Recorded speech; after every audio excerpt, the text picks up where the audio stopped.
Meldžiame Dieve, palaiminkit tavo žodžio klausytoją, palaiminkit tavo žodžio skelbėją. Amen. Pasiklausykite švento rašto skaitinio. Kas sekmadienį skaitome pradžios knygą.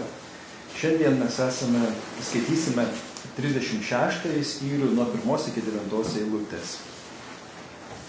Štai Ezavo, tai yra Edomo palikuonis. Ezavas paėmė savo žmonas iš kanaaniečių. Elono hetito dukterį Adą, Cibeono Hivo sūnaus Anos dukterį Oholibamą ir Izmaelio dukterį bei Nebajoto seserį Batsmatą. Ada Ezavui pagimdė Elifazą, Basmatą pagimdė Ruelį, o Oholibamą pagimdė Jeušą, Jelamą ir Korachą. Tokie tad yra sūnus gimė jam Kanano krašte. Tuomet Ezavas pasiėmė savo žmonas, sūnus, dukteris ir visus namiškius, galvijus ir visus gyvulius, visą savo nuosavybę, kurią jis buvo įsigijęs Kanaane, ir nusikėlė į kraštą buvusi šiek tiek toliau nuo jo brolio Jokūbo. Mat jų nuosavybė buvo tapusi per didelė jiems kartu gyventi. Kraštas, kuriame jie buvo ateiviai, negalėjo jų išlaikyti su tokiomis kaimenėmis. Taigi Ezavas apsigyveno Zeiro aukštumose. Ezavas yra Edomas. Štai Edomitų protėvių Ezavo palikuonis Seiro aukštumose. Mūsų viešpaties Jėzaus Kristaus malonė, Dievo Tėvo meilė ir šventos dvasios bendrystė teesie su mumis visais. Amen. Kągi šiandien taip kamerinėse tokiose patalpose susirinkę mes, speigas jau biškį spustelėjo, temperatūra nukrito jau žemiau 20, gal vėl kyla, bet taip nutarėme, kad susirinksime šildomame kambaryje, kurį parapijos valdybos sprendimu pavadiname vargonininkų sprindžių kambariu, kuriame čia vaikai susirenka ir šita patalpa yra šildoma. Ir šiandien, kad mes nešaltume, nereikėtų didelės patalpos šildyti, susirinkame čia Dievo pašlovinti ir kartu girdime Dievo žodį. Toliau pradžios knyga. Iš tikrųjų, pradžios knyga yra patriarchų istorijos knyga ir tie pagrindiniai asmenys iš tikrųjų susikoncentruoja, kaip ir pradžioje kalbėjau dar, mokslaudamas, pradėdamas tą knygą. Iš tikrųjų, tas Dievo žodis yra, jeigu šiandien įsivaizduotumėte, kaip kamera, kaip filmuose pritraukia artyn, paskui parodo visą vaizdą. Tai čia irgi taip pat, kaip skaitom visą žodį, taip matosi, kad tai priartėja prie vienų, atsitraukia prie kitų. Prieš tai mes skaitėme gan ilgai Ezavo brolio Jokūbo istoriją, kaip tas konfliktas įvyko ir kaip Jokūbas bėgo ir tarnavo 20 su viršų metų, gyveno toli nuo savo tėvo Izaoko namų. Ten buvo likęs Ezavas, kaip sugrįžo, kaip susitaikė ir dabar matome, iš tikrųjų dar buvo irgi, kaip kurį laiką gyveno kartu vienoje vietoje, po to turėjo palikti tą vietą, irgi visą laiką yra gyvenime kažkoks konfliktas, tragedija ir kaip tai išgyvena. Ir visą laiką ta kamera buvo sukoncentruota į Jokūbą, kuris galų gale Dievas dar sykį ateina su juo kalbėtis. Aš esu sakęs, kad mes dabar gyvename laikais, kada Dievas tiesiogiai nekalba su žmonėmis. Kad Dievas iš tikrųjų, buvo metas, su Adomu gyveno kartu, veidas į veidą matė mūsų kūrėją, mūsų viešpatį, bet taip nutiko, kad žmonė atsidūrė čia, šioje realybėje, šioje žemėje. Ir Dievas tik tai, karts nuo karto, kai ta kamera mums parodo, ateina į skirtinius žmonės. Ir va tokia skirtinis žmogus tapo Abraomas. Ir sako, aš su tavim sudarau sandorą. Iš tavęs bus didžiulės tautos, iš tavęs bus ir karaliai. Po to tą sandorą jis atnaujina jo sūnui Izaokui. Ir dar toliau jo sūnaus sūnui, tai yra jau jo vaikaičiui Jokūbui. Ir galiausiai pavadina, sako, tu nebebūsi Jokūbas, tu vadinsiesi Izraelis. Tai mes šiandien kaip išgirstam Izraelis, mums iš karto politinė valstybė kažkur, dabar buvo iš tiesų minėjome Holokausto dieną ir Biržų muziejų Seloje yra atidaryta paroda Holokaustui atminti. Buvo atvykęs Izraelio ambasadorius. Taigi, noriu atkreipti dėmesį, čia yra skirtingos sąvokos. Izraelis Biblijoje yra Dievo tautos pavadinimas. Ir taip, žydų arba judėjų tauta yra ta tauta, kuri išgimsta iš Abraomo, Izaoko ir Jokūbo, kuris vadinasi Izraelis. Čia yra ta Dievo senosios sandoros tauta ir jinai šiandieną yra Izraelyje. Bet mums krikščionims per Jėzų Kristų tas Izraelis yra mūsų Dievo karalystė. Ne politinis, o ten, kur Dievas karaliauja. Ir tik tai mes atpratę nuo to pavadinimo, bet jeigu, sakiau jau, bažnyčioje, apsidairykite, senose bažnyčiose, ypatingai interjere dominuoja kokios spalvos? Žyda, balta, Izraelio spalvos. Dievo karalystės. Biblijoje, kaip buvo kunigai aprengiami, būtent tomis spalvomis. Taigi, mes ir esame Izraelis, tai yra per Jėzų Kristų antrosios naujosios sandoros dalis, krikščionis, Kristuje Jėzuje, priimti, kaip apaštalas Povilas sako, įskiepyti, buvę svetimi Dievui, buvome įskiepyti per Jėzų Kristų kaip tą vynmedį, kaip šakelę, todėl mes išpažįstame Senąją ir Naują testamentą, kuris būtent naujosios sandoros mūsų jungia su Izraeliu, su Dievo tauta. Ne tuo, kuris dar politinis, bet su Dievo tauta. Taigi šiandien nuo Izraelio Jokūbo, kurio ten visą mes praėjome, praeitas pamaldas, užpraeitas ir vėlesnės istorijos, dėmesys kam ir atsisuka jo brolį, Ezavą. Ezavas, kuris sako, tai yra Edomas. Matot, Biblijoje dažnai mes turime po kelius vardus. Naujam testamente yra, pavyzdžiui, mes žinome tokį apaštalą Petrą. Kas nori žinot, koks buvo jo vardas tikras pirmas? Kas? Garsiai. Ne Saulis. Simonas. Bet Jėzus jį pavadina Kefos, yra būtent uola. Petros yra graikiškai ir yra uola. Taip pat tu būsi uola, jeigu taip lietuviškai verti. Ir mes sakom Petras, neverčiam pavadinimu. Tai va tas, kad du vardai yra įprasta Biblijoje, tarsi duodamas naujam etapė, duodamas naujas vardas. Tas vardas išreiškia naują tapatybę. Ir Jokūbo nauja tapatybė yra Izraelis. Dabar mes matome čia Ezavas, tai yra Edomas. Kas čia dabar yra? Ir čia biškį paaiškina apie palikuonis. Visas 36 skyrius eina apie palikuonis. Mes šiandien skaitėme 9 eilutes, o ten yra, dabar neatsimenu, 305 ir visos dar smulkiau visi sūnus vaikaičiai išvardinami. Kas iš tikrųjų taip skaitant darosi nuobodu tą Bibliją. Kad ir mato Evangeliją, kas atsiverčia, pradeda skaityti, tam gimė tas. Gal čia aš kitasik paskaitysiu, ar ne? Mums reikia veiksmų, reikia judesio. Kuomet mes įsigiliname šventąjį raštą, mes pradedame matyti, kad tie vardai, jie pasirodo kitoje vietoje ir jau yra mums pažįstami. Tai Dievas per savo žodį mus įveda į jo šeimą, į tą šeimą, kuri yra istorijoje. Bet, kaip atkreipiam dėmesį, vis tik tai su Ezavu Dievas nėra sudaręs sandoros. Kaip buvo su Jokūbu ir pakartojęs jam. Dar daugiau, mes šiandieną skaitome antroje eilutėje, Ezavas paėmė savo žmonas iš kananiečių. Tai yra, paima žmonas toliau nuo sandoros, ar ne, sakysim, kurie ten turi visokių kitų dievaičių, dievukų. Taip, Jokūbas irgi paėmė ir Rachelę, pavyzdžiui, kaip mes skaitėme, irgi kažkokį susikrovusi dievukų vežėsi iš savo namų, bet Jokūbas aiškiai, kada tas sandorą Dievas vėl atnaujina, sako, atsikratykite. Ir mes skaitėme skyrių, kada sako, visi atneškite savo dievukus. Tai yra kitus dievus, ką jūs iš širdis jūsų pasitikė kažkuo kitu, o ne tuo, kuris sukūrė dangų ir žemę. Dievu, kuris yra, šiandien mes žemėje sakome, dvasia ir tiesa.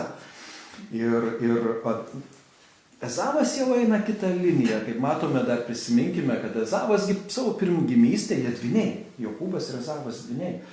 Ezavas gimė pirmas, Jokūbas į kulną įsikibęs buvo, sako, antras, bet Jokūbas buvo toks visą laiką kažkoks maištaujantis, kovojantis Ir taip išėjo, kad jis aplenkė Izavą ir Izaokas tėvas, jau būdamas ir aklas, nelabai matydamas, palaimino Jokūbą, kaip tą pirmąjį sandoros nešėją, pirmąjį asmenį. Ir Izavas, aišku, buvo supykęs ir taip toliau, bet čia jau sakiau, jie susitaikė.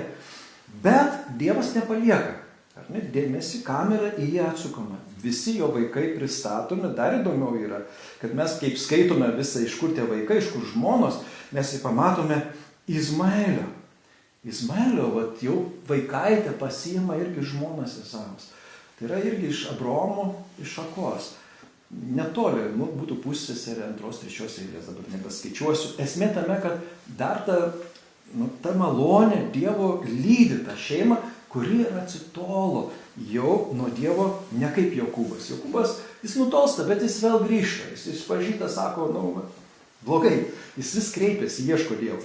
Apie Ezavą nieko neparašyta, kad jis Dievo ieškotų. Tai va čia mes nematom to. Yra, bet Dievo palaima seka paskui jį. Tai va čia yra mums irgi toksai dėmesys, kad iš tikrųjų Ezavas irgi yra dalis tos naujos tautos, kuri prasideda Jokūbe, tai Dievo tautos, bet ta tauta tarsi kaip kokia šaka dingsta. Į šešėlį traukiasi ir atsitraukia. Ir vėliau mes jau nebematom, kad Ezavą Dievas laimintų. Jis tarsi pradingsta, ar ne? Istorijos šešėlį. Jų palikuonis lieka, tai kažkur toj vietoj, bet nebėra sukoncentruotas Dievo žodis į jį. Pristatomas, atiduodama tokią pagarbą. Juk Abraomui, Izaokui pažadėjau šitą šeimą, aš irgi prižiūriu. Ezavas yra mano irgi sandoros dalis, bet kadangi jis tolsta nuo manęs, jis jau nebėra mano dėmesio centre. Taip galim išskaityti. Taigi, Dievo palaimas, šitokia mūsų pamoka iš tikrųjų reikalauja kiekvienos kartos. Kažkas yra labai pasakęs, ypač kalbant apie mūsų tikėjimą, bažnyčią. Mes esame vienos kartos bažnyčia. Sakysim, seneliai buvo tikri, tikinti žmonės ir antra karta jau po biškį tų vaikų daugiau, ar ne, vieni taip, kiti taip, jau tolsta, ar ne, bet jie dar turi tą senelio įkrovą, ar ne, jie eina iš tos inercijos, jau jų vaikaičiai, jau visai nebedaug turi, bet dar turi irgi, tas Dievo malonė dar lydi. Taip kaip ir Dievo įsakymų pasakyta, aš laiminu iki 3-4 kartos tų nekenčių, kurie manęs nekenčia, bet iki 1000 kartos aš laiminu, kurie mane myli. Bet matot, 3 kartų jau nutolsta, žmonės ir nebemyli Dievo. Ir Dievo palaimimas nustoja ant jų. Būsit kaip visi kiti.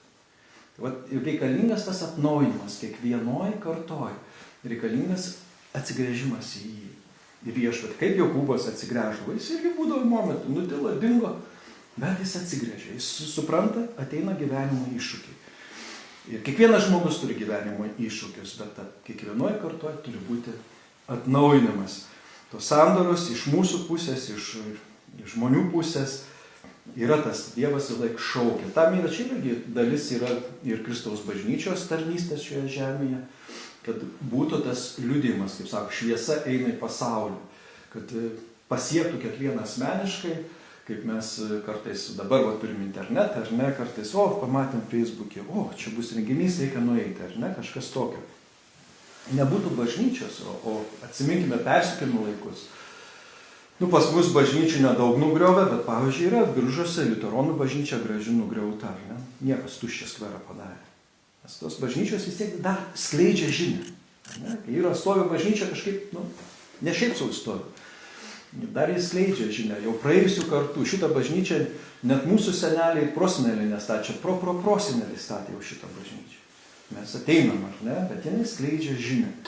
Žinia, kad mes išgirstume Dievo pašaukimą, pakvietimą ir laikytumėmės, atnaujintume tą sandorą. Ir iš tikrųjų mūsų, kaip krikščionių sekmadienio tarnystė yra tam tikras atnaujinimas. Kaip širdelė plaka, tai Dievo įsakymas, tuk, jinai ilsis. Jinai sustoja ilsis. Tai lygiai taip pat 6 dienas dirbsi, padarysi visus savo darbus, 7 diena yra mano šabas, ar ne? Palsėk. Tai taip tar, ateik čia, kartu su visais tikinčiais, sustik tos žmonės, kurie tiki, pabendrauk, pabūk su jais, ar ne? Palsėk nuo to gyvenimo. Vat sako, aš esu girdėjęs, kodėl šiandien žmonės neturi laiko. Dėl to, kad nešvenčia Viešpaties dienos. Vis darbas, aš į tą dieną irgi dėsiu kažkokį darbą, ar ne? Aš dar turiu vieną dieną. Ne, ta diena yra visai kitam skirta, kad tu pailsėtumai. O tas pailsėjimas eina kartu su Dievo jėga, ar ne, kuri ateina per jo mokymą. Ne tik, kad mes pašlovinam ir reiškiam jo garbę, bet pasaulio, bet ir mes gauname. Taigi grįžtam atgal prie teksto. Čia minimai yra būtent Ezavo žmona ir žmonos 3. Tai va, kaip matome, daugiau tų žmonų, kaip ir Jokūbas maždaug, ir 2 žmonas turi daug, čia mus gal šiandien šokiruoti, mes kaip po krikščionis mes išpažįstame, kad Dievas savo žodėje sako, pirmiausia, palaiminta yra šeima iš vieno vyro, vieno moters, kaip Adomas ir Ieva, ar ne? Ir toliau yra daug vietų, kur sakoma, čia yra palaiminta. Bet gali taip irgi nutikti. Kad ir šiandien mes dažnai irgi nutylėdami sakome, yra taip, yra, žmonės skiriasi. Tai ta žmona, kuris įskyrė, jinai vis tiek, jeigu vaikai gimė, lieka su tavimi, vaikuose. Ir vis tiek, tu jau turi 2 žmonas. Ar ne? Tai su viena gyveni, su kita ne. Ar 3 žmonės, ir atvirkščiai, jeigu gali vyrai. Esmė tame, kad vis tiek yra. Jeigu vaikai buvo, jeigu vaikų nebuvo, tai jau kitaip. Ir nebuvo gimę vaikai. Tai va čia irgi esmė tame, kad čia gyvena, žinai, ir mes kai skaičiuojame, jeigu tai pasakyti, Jokūbas, Ezavas irgi 12 turi. Vaikų, neskaitant ten dar vieno sugulovės vaikų, sūnaus. Tai va čia irgi įdomus tas, kad panašiai tam kūniškame gyvenime Dievas laimina ir Ezavą, kuris yra Edomas. Dabar kas yra Edomas? Vardas, pats hebrajiškas žodis Edomas yra išvertus reiškia raudonas. Čia kaip pravardė. Aš minėjau apie tos 2 vardus. Nežinom kodėl, galbūt jis buvo plaukuotas, ar ne, bet gal jis buvo, pavyzdžiui, raudonų plaukų. Gal dėl to prilipo tas, kad jis raudonas. Edomitai tai raudonieji būtų. Bet kitas dalykas iš tikrųjų, kad Ezavas, kaip jis atsiskiria, šiandien matome irgi taikiai, čia irgi ne naujiena. Lygiai taip pat Abromas savo broliai, jų senelis. Abromas sako savo broliui Lotui, sako, mūsų kaiminės didelės, nebeįsitelpam. Nes didelės kaiminės, daug žmonių, tarnų, viskas nebeišganoma. Reikia atsiskirti. Ir tada Lotas atsiskiria, nueina į Jordano slėnį, kur gausų žolės, viskas gerai, jis ten nueina. Bet kas įdomu, kad Lotui iš tikrųjų ten baigėsi tragiškai, jis išsigelbėja, bet iš tikrųjų dėl Sodomos ir Gomoros ten yra sunaikinama ta žemė. Dievo rūstybė sunaikina. Bet išgelbėjo Lotą, kadangi jis irgi sandoros vaikas, ar ne? Ta prasme, kad Abromo brolis. Bet jau jam blogiau sekasi. Tai va čia irgi yra, tas toks labai atsikartoja. Senelio gyvenimas savotiškai atsikartoja ne taip pat. Ir mes matom, iš tikrųjų, jeigu žiūrėtume istoriją, istorija eina tokia spiralė. Kažkas panašaus, bet ne taip. Va čia irgi lygiai taip pat. Broliai irgi atsiskiria. Čia pasiūlo Jokūbas, Izraelis, dabar 2 vardais vadinsiu, Jokūbas Izraelis sako, sunkiai telpam, broli, reikia kažką daryti. Ezavas nusprendžia, eisiu į ten, irgi graži žemė, viskas. Ir tas Edomas, kuris išeina, būtent tas raudonas ten, jis irgi šiandieną ta vieta yra, ir jis būdingas tam, kad ten smėlis turi raudoną priespalvę. Tai iš tikrųjų ta žemė tokia raudona yra. Kai pažiūrėsi, toksai, kaip molis mūsų yra toks rausmas, ne? Taip įdomiai atitinka. Taigi atsiskiria nuo Jokūbo, nėra jokios kovos, konkurencijos, draugiškai. Galima sakyti, broliai toliau gyvena draugiškai. Ir čia irgi toks atvejis yra, pavyzdžiui, kaip ir mūsų. Čia skiria mus 4000 metų. Atrodo kaip vakar, ne? Tas labai artima, nes žmogus nesikeičia. Ir šiandien taip yra. Yra žmonės, pavyzdžiui, tikinti žmonės, giminė, juk iš tikrųjų, jeigu esi Kristaus tikėjime, tu nepradedi niekinti savo brolio, sesers vaikų, kurie yra netikintis.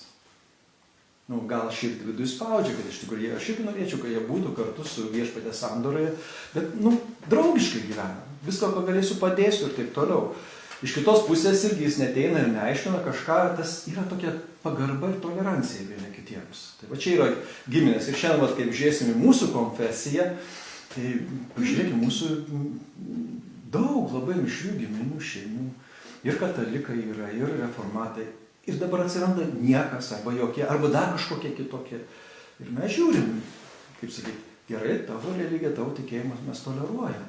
Bet aišku, mano širdį, aš matau, aš pažįstu Dievą ir man galbūt širdis skauda, už tai sako krikščionis, melskis ir ką gali žinoti, Dievas palies ir jo širdį. Tai va, ir iš kitos pusės žiūrėk savęs, kad kartais pergyvenus dėl kitų pats nenukristumai. Nes irgi tokie atvejai, kada puola kitus mokyti ar negazdinti, pasirodo, kad jau nebeini su keliu. Yra labai graži Dovydo psalmė. 139, jeigu dabar neklystu, ir ten yra pabaiga psalmės, Dovydas taip meldžia. Sako, Dieve, tu žinai, kaip aš nekenčiu nedorėlių, nekenčiu tų, kurie tavęs nekenčia. Ir pasibaigia, bet Viešpatie stebėk mane, ar aš einu teisiųjų keliu. Suprant, tas momentas labai svarbus yra. Tu gali matyti, kas yra aplinkui blogai, bet iš karto gal sako, žiūrėk, Dieve, ar aš kartais pats neklystu. Vis laik savęs atstatyti Dievo akivaizdą. Taigi, galiausiai Adomas apsigyvena ir kitame krašte ir jau mes šiandien baigėme tą su didelis, iš jo irgi išauga karaliai, gentis visos ten iš tų brolių, jo vaikų, vaikaičių, išauga irgi gentis, didelės tautos, bet jos paskui išnyksta ir į Biblijos tą, kaip sakiau pradžioje, tą fokusą jau jos epizodiškai kažkur papuola, bet jau nebėra jų. Toliau Dievas veda žodį tą visą tą, kaip sakant, kamerą, fokusą, nukreipdamas į jo sandoro žmonės, kol ateiname iki Kristaus ir pašaukimo visų, kurie yra paklydę Kristuje, vėl atgaivinimą. Taigi, pabaigai pakartosiu, taigi dėmesys nuo Jokūbo pereina į Ezavą ir jo palikimą ir jo palikuonės išminimi, tai kaip pagarba, tai sandorai, kurie davė Izaokui, Abraomui, jie vis tiek yra dėmesy dar kol kas Dievo, jo tos tautos, kurios gims iš tų vaikų, bet palaiminimo vis tik tai reikia kiekvienai kartai, vis karts nuo karto reikia atsigręžti. Ir mes galbūt pergyvename dėl tų, kurie iš mūsų šeimos vaikų, kurie nuėjo, atitolo nuo Dievo. Tai vėlgi mes negalime jų priversti kažkaip padaryti, tačiau ką mes šiandien žinau, galime melstis už juos, prašyti Viešpaties malonės, už juos tarpininkauti, kitaip sakant. Taip pat mes matome, kad Adomas atsiskiria, čia irgi nieko naujo, tas atsiskirimas gyvena kitame krašte ir yra palaimintas, palikuonių daug, nes jis yra Abraomo ir Izaoko palikuonis. Ir pažadas duotas jiems irgi dar saugo kurį laiką juos. Amen.